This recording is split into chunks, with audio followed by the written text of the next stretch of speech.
Good morning, students. Today we will discuss about the reflection of light. This topic is divided into two lectures. Some of the topics we will cover in first lecture, and the remaining topics we will discuss in the following lecture. Then let us see what are the topics to be covered in first lecture. These are a reflection of light. In this we will discuss about basic concept of reflection. Then how light behaves when it strikes a plane mirror, that is a reflection of light by plane mirror. Then we will discuss about spherical mirrors and the basic terms related to spherical mirrors. And in the last topic we will discuss about reflection through spherical mirrors, and followed by rays used to form image formed by spherical mirrors. To understand reflection of light, we have to understand behavior of light. If it strikes an object, a small source of light casts a sharp shadow of an opaque object. Definitely in this line, we have to think about light when it strikes any opaque object. And in day-to-day life, you may observe formation of shadows. देखा होगा आपने कि shadows कैसे बनती हैं. Then देखते हैं. Suppose there is a source S, an opaque object. ऐसा ऑब्जेक्ट जिसमें से लाइट पास नहीं हो सकती है. It is in front of source and there is a screen जिस पे लाइट का इफेक्ट आप देखेंगे कि कितनी लाइट कहाँ कहाँ तक जा रही है. एंड यू कैन सी जब सोर्स को आपने ऑन किया, लाइट वहाँ से निकली, तो जो ओपेक ऑब्जेक्ट है उसके पीछे लाइट नहीं पहुँच रही है. इनफैक्ट उसके बाउंड्रीज से लाइट पीछे जो है एक शेडो बना रही है. दैट मीन्स कि लाइट स्ट्रेट लाइन में चली गई.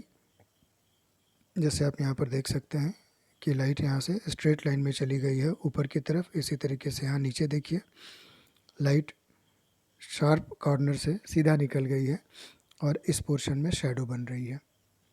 तो इसी तरीके से अगर सपोज करिए there is any source and an opening is there. Opaque slit का मतलब, स्लिट मीन्स छोटी सी ओपनिंग हो और आइदर साइड से उसमें ब्लॉक हो, लाइट के लिए जाने की जगह ना हो, और there must be a screen. And if source, now you can see shadows are formed in these regions. इन जगहों पर शेडो बन रही है और बीच में लाइट का पोर्शन मिल रहा है आपको. फिर से देखिए, यहाँ पर लाइट सीधे गई है, यहाँ पर भी लाइट सीधे गई है, इस जगह पर भी लाइट सीधे है और नीचे भी लाइट सीधे गई है. तो जो स्ट्रेट वे लाइट ट्रैवल कर रही है, इन दो कंडीशन से ये चीज़ बिल्कुल क्लियर हो जाती है that light travels in a straight line path. Light rays जो है सीधी लाइन में चलती हैं और कोई ऑब्स्टिकल आता है तो उनकी ये इमेजेस फॉर्म करती हैं. और अगर कोई ओपनिंग है तो लाइट उसमें से पास हो जाती है और ऐसे पास होती है जैसे कि ये स्ट्रेट लाइन में मूव करती है. Now we are unable to see anything in a dark room. अगर आप अंधेरे कमरे में हैं तो आपको कुछ भी नहीं दिखाई देता है और देखने के लिए आपको लाइट और आइज़ की ज़रूरत पड़ती है. जैसे ही लाइट ऑन होगी, now on lighting up the room things becomes visible. आप इस स्लाइड में देख पा रहे होंगे, जैसे ही लाइट ऑन हुई है, टेबल पे रखे ऑब्जेक्ट्स पे पड़ रही है और फिर वहाँ से रिफ्लेक्ट होकर हमारे आइज़ तक आ रही है. तो रिफ्लेक्शन एक बहुत ही इम्पॉर्टेंट फिनोमेना है जो लाइट को एक पॉइंट से दूसरे पॉइंट तक मूव कराता है. और लाइट जब दूसरे पॉइंट्स पर पहुंचती है तो हम ऑब्जेक्ट्स को देख पाते हैं अगर वो हमारे लाइन ऑफ साइट में आते हैं तो. What makes things visible? An object reflects light that falls on it. The reflected light, when received by our eyes, enable us to see things. जैसा कि आप इस पूरे जो है सेटअप में देख पा रहे हैं, जैसे आपने देखा, नो लाइट, कुछ भी विजिबल नहीं है. जैसे ही लाइट ऑन हुआ, लाइट ऑब्जेक्ट्स पे पड़ी, रिफ्लेक्ट होके आपके आइज़ तक आई, तो आप ऑब्जेक्ट्स को देख पा रहे हैं. This is all about how we can see objects. Now, what is reflection of light? Suppose we have a plane mirror. A ray of light strikes the plane mirror. The light which is striking the plane mirror is known as incident ray, and the ray which is reflected is known as reflected ray. Whenever light strikes a surface, it bounces back to the same medium. Light किसी surface पे पड़ती है तो surface को hit करने के बाद वो उसी मीडियम में वापस चली जाती है जिस मीडियम से सरफेस पे आई थी. इसी कॉन्सेप्ट को रिफ्लेक्शन ऑफ लाइट कहा जाता है. और आने वाली रेज़ को इंसिडेंट रे, रिफ्लेक्ट होके वापस आने वाली रेज़ को रिफ्लेक्टेड रे. देन जिस पॉइंट पर लाइट इंसिडेंट होती है, ये वाला पॉइंट, इसको आप पॉइंट ऑफ इंसिडेंस कहते हैं. यहाँ से अगर आपने एक नॉर्मल यानी राइट एंगल पे कोई लाइन ड्रॉ कर दिया सरफेस के, तो इसको नॉर्मल कहा जाता है. तो this is normal. The angle between incident ray and normal is angle of incidence, and the angle between normal and reflected ray is angle of reflection. Now, what are the laws of reflection? Laws of reflection of light. The angle of incidence is equal to angle of reflection. This is first law. And second law, आपने slide में देखा कि एक plane surface जो है बिल्कुल plane mirror के perpendicular move करते हुए आई. Incident ray, normal and reflected ray, all these rays are lies in same plane. जैसे फिर से देखिए, ये वर्टिकल प्लेन है. इंसिडेंट रे, नॉर्मल और रिफ्लेक्टेड रे ये सभी इसी वर्टिकल प्लेन में होंगी. तो सेकेंड लॉ ये कहता है the incident ray, the normal to the mirror at the point of incidence and the reflected ray all lie in the same plane. Now, these laws of reflection are applicable to all types of reflecting surfaces, including spherical surfaces. Spherical surfaces में भी ये law true होते हैं और plane surfaces में तो true होते ही होते हैं. कभी भी ये laws violate नहीं करते हैं. Formation of image by a plane mirror. Suppose there is a plane mirror. आपने plane mirror लिया जो कि horizontal रखा गया है और इस प्लेन मिरर के ऊपर एक ऑब्जेक्ट आपने रख दिया. This is object. और किसी भी ऑब्जेक्ट की इमेज फॉर्मेशन के लिए किसी पॉइंट के, इनफैक्ट किसी पॉइंट के इमेज फॉर्मेशन के लिए आपको एटलीस्ट 2 रेज़ की ज़रूरत पड़ती है. तो हम लोग ऑब्जेक्ट के टिप पर एक पॉइंट के, इस पॉइंट से ऑब्जेक्ट के टिप के पॉइंट से 2 रेज़ लेंगे. देखिए कैसे, ये दोनों रेज़ हैं. ये रे ऐसे आई, यहाँ पर पॉइंट ऑफ इंसिडेंस है, रिफ्लेक्ट हो गई. दूसरी रे यहाँ पर स्ट्राइक किया और ये रिफ्लेक्ट हो गई. इन दोनों रेज़ को अगर आप फॉरवर्ड डायरेक्शन में देखें तो इनके बीच का सेपरेशन बढ़ता जा रहा है. दैट मीन्स कि ये दोनों रेज़ आगे जाके कभी भी नहीं मिलेंगी. और रिफ्लेक्टेड रे को जब आप पीछे की तरफ लाएंगे इन दोनों के नॉर्मल से, जब आप इनको पीछे की तरफ लाएंगे तो किसी पॉइंट पर ये दोनों एक दूसरे को इंटरसेक्ट करेंगे. And this point of intersection is image of the point.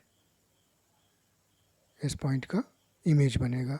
तो आपने क्या देखा कि ऑब्जेक्ट जहाँ पर रखा है इमेज उसी के पास पे बना है, और जितना बड़ा ऑब्जेक्ट है उतनी बड़ी इमेज भी बनी है. Properties of image formed by a plane mirror. Image is always virtual and erect. Virtual means there is no any real intersection of reflected raise.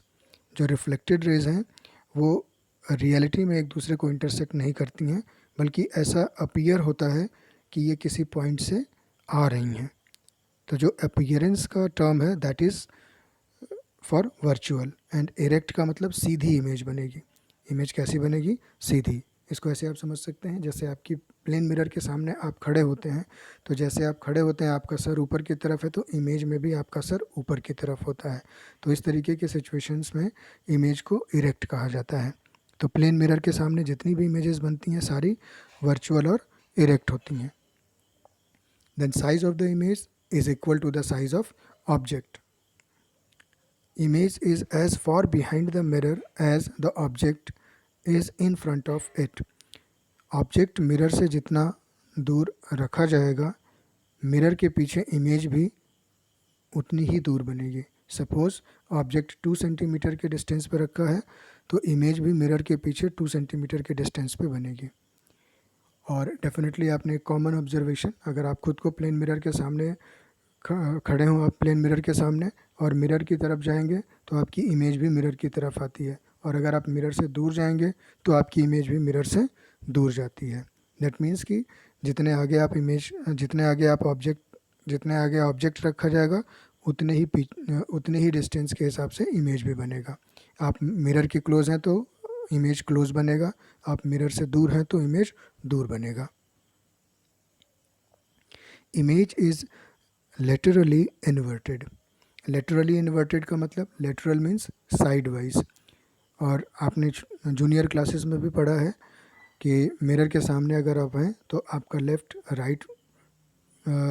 Left वाला जो साइड है वो राइट साइड की तरफ हो जाता है और राइट साइड लेफ़्ट की तरफ होता है.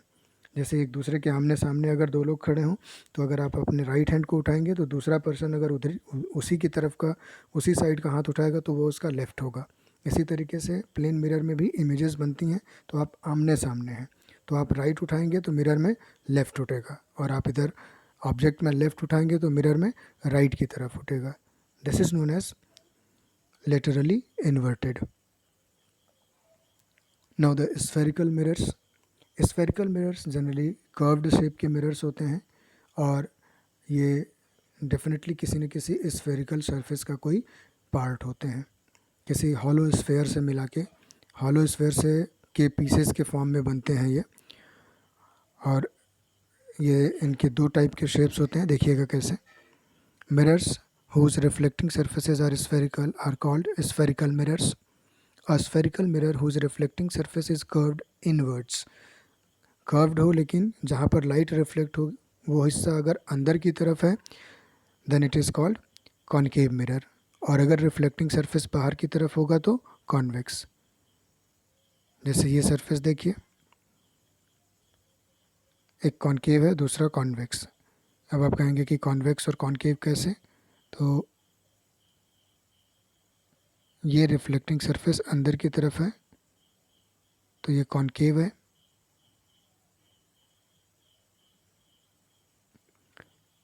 कॉन्वेक्स ये ऐसा नहीं होना चाहिए. कॉन्वेक्स सरफेस ऐसे होगी और ये सरफेस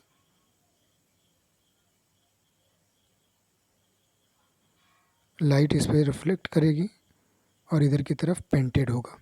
अंदर वाली सरफेस पेंटेड होगी और रिफ्लेक्शन वाली सरफेस बिल्कुल प्लेन होगी. तो इस तरीके से बाहर की तरफ अगर होता है तो ये क्या होगा, this is convex mirror and this one is concave mirror. ये पीपीटी में ठीक कर दिया जाएगा, concave and convex.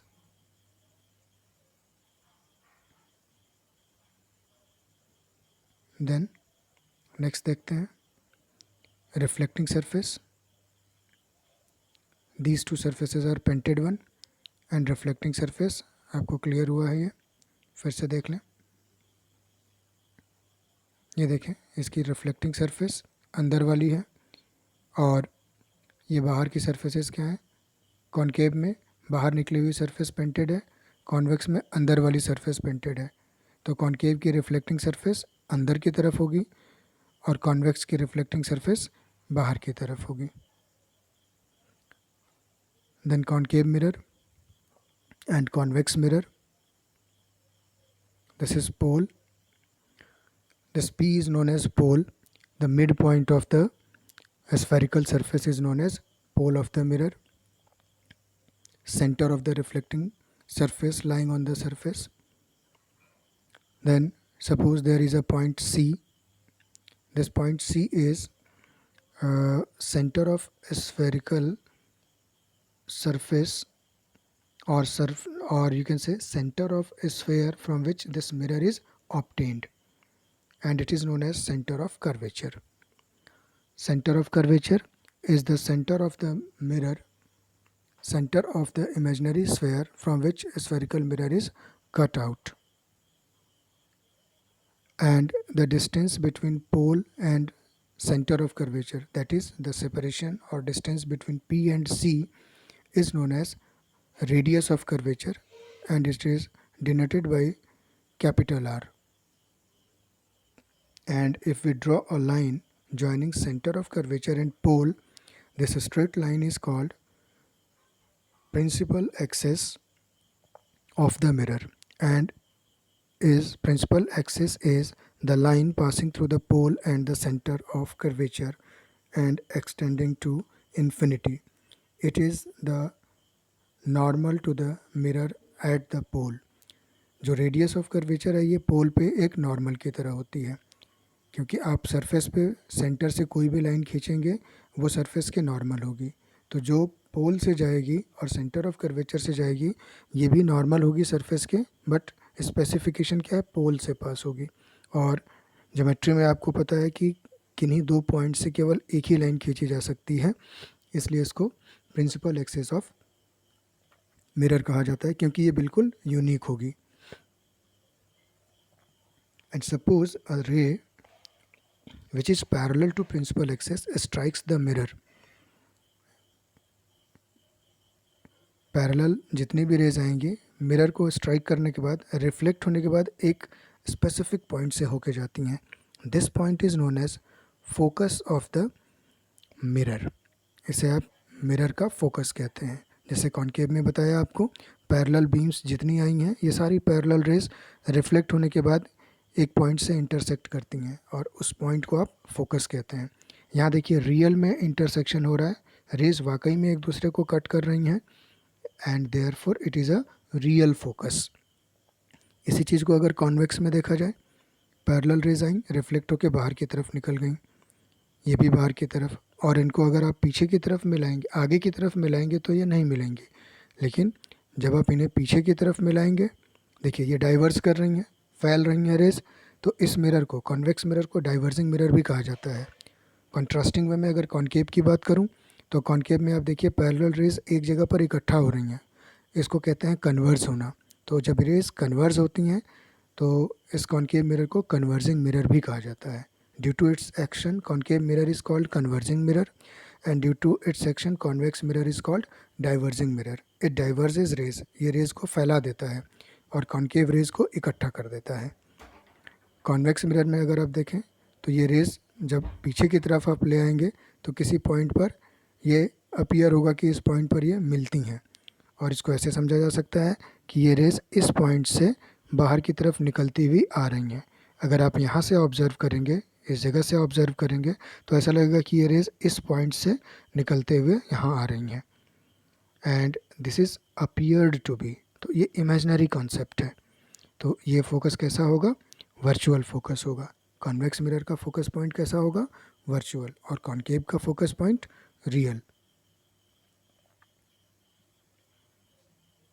Now, principal focus is the point on the principal axis at which the incident rays of light parallel to principal axis either really pass through or appear to pass through after getting reflected from the mirror.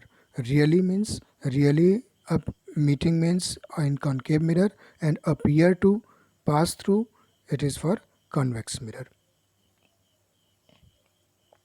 Now the distance between pole and focus point. The distance between pole and focus point is known as focal length. These are the basic terms related to spherical mirrors. And action is repeated again. Now the radius of curvature, relation between radius of curvature and focal length, you have to remember, and this is very important, can be used in so many numericals. R equals to 2f. Radius of curvature is double of focal length, and it can be proved by simple geometry, but proof is not required at your level. Now the aperture is the diameter of the reflecting surface. Note that it is not the diameter of the sphere from which the mirror is cut out. That means the portion of spherical mirror through which light enters into the mirror is known as aperture. Now we will discuss about the rays to be considered for drawing ray diagrams. अगर आपको रे diagrams draw करने हैं, image formation कैसा होता है, तो आपने प्लेन मिरर में देखा कि आपको एटलीस्ट 2 रेज चाहिए एक पॉइंट की इमेज फॉर्मेशन को इमेज फॉर्मेशन की लोकेशन को बताने के लिए या लोकेट करने के लिए आपको एटलीस्ट 2 रेज चाहिए। स्फेरिकल मिरर्स के केस में कौन कौन सी रेज हैं जिनकी हेल्प से हम इमेज फॉर्म कर सकते हैं, तो देयर आर टोटल 4 रेज, जिनमें से किन्हीं भी 2 रेज का इस्तेमाल किया जाता है। You use 2 rays among 4 rays. Let us see what are those rays. The intersection of at least 2 reflected rays gives the position of image of the point object. Any 2 of the following rays can be considered for locating the image, and the first one is a ray parallel to principal axis after reflection will pass through the principal focus in case of a concave mirror, or appear to diverge from the principal focus in case of a convex mirror, जो हम लोगों ने focus की definition में भी discuss किया था। These are the rays. Parallel raise आएंगे और रिफ्लेक्ट होने के बाद फोकस से चली गई। Parallel rays I appearing as passing और as coming from the focus point. तो इन रेज को आप, फर्स्ट रे ये है जो कि प्रिंसिपल एक्सिस के पैरेलल ड्रॉ की जाएगी और ये रिफ्लेक्ट होने के बाद फोकस से या तो जाएगी या ऐसा अपीयर होगा कि फोकस से आ रही है। Second, this is a ray passing through the principal focus of a concave mirror और a ray which is directed towards the principal focus of a convex mirror after reflection will emerge parallel to the principal axis. यानी focus point से होके जाने वाली race जब mirror की surface को strike करती हैं तो रिफ्लेक्शन के बाद ये प्रिंसिपल एक्सिस के पैरेलल हो जाती हैं। कॉन्केव मिरर में तो रियलिटी में फोकस से रेज आप ड्रॉ करेंगे, सरफेस पे स्ट्राइक करेंगे मिरर के और प्रिंसिपल एक्सिस के पैरेलल होते वापस आ जाएंगे। और कॉन्वेक्स मिरर के केस में आप फोकस की तरफ रेज को जो है डायरेक्ट करेंगे, लेकिन बीच में सरफेस पड़ेगी तो सरफेस से रिफ्लेक्ट होके वो प्रिंसिपल एक्सिस के पैरेलल आ जाएंगी।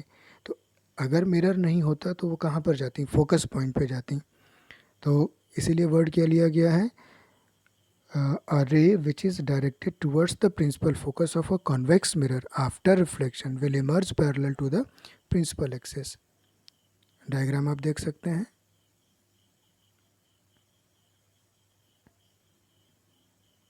फर्स्ट वन आप देखिए, फोकस की तरफ रेज गई हैं फोकस पॉइंट से और स्ट्राइक होने के बाद पैरेलल चली गई हैं।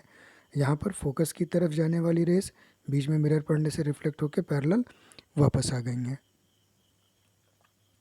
Then third one, a ray passing through the centre of curvature of a concave mirror और directed in the direction of the centre of curvature of a convex mirror after reflection is reflected back along the same path, that is retrace the path in opposite direction। कैसे, ये दोनों के लिए दिख गया आपको। जाने वाली रेस देखिए, ये इधर की तरफ सेंटर ऑफ कर्वेचर से जा रही हैं, सरफेस पे टकराने के बाद या स्ट्राइक करने के बाद रिफ्लेक्ट होके इसी रास्ते से वापस आ जा रही हैं। देयरफॉर ये पहले आ रही थी मिरर की तरफ, अब मिरर से वापस जा रही हैं। यहाँ पर भी देखिए, आने वाली और जाने वाली रेस का रास्ता सेम रहता है। तो सेंटर ऑफ कर्वेचर की तरफ से या सेंटर ऑफ कर्वेचर से होके जाने वाली रेस रिफ्लेक्शन के बाद उसी रास्ते से वापस आ जाती हैं। And the last ray, a ray incident obliquely to the principal axis towards the pole is reflected obliquely. इसमें सिंपल लॉज ऑफ रिफ्लेक्शन लगेंगे। पोल पे कोई लाइट अगर इंसिडेंट होती है रे, तो इंसिडेंट होने के बाद वो जितने एंगल ऑफ इंसिडेंस से इंसिडेंस हुई उतने ही एंगल ऑफ रिफ्लेक्शन से ये रिफ्लेक्ट होके वापस आ जाती है। ये देखिए, आने वाली रेज है, पोल पे स्ट्राइक आउट किया और यहाँ से ये जाने वाली रेज हो जाती हैं। तो इस तरीके से ये फोर्थ रे है जिसका इस्तेमाल आप रे डायग्राम फॉर्मेशन में कर सकते हैं। Now in all the above cases the laws of reflection are followed and at the point of incidence the incident ray is reflected in such a way that the angle of reflection equals to the angle of incidence. This is all about this lecture. I hope आपको समझ में आएगा or if you have any kind of doubt, you can ask on personal WhatsApp number, or you can ask in Google Classroom also. Thank you.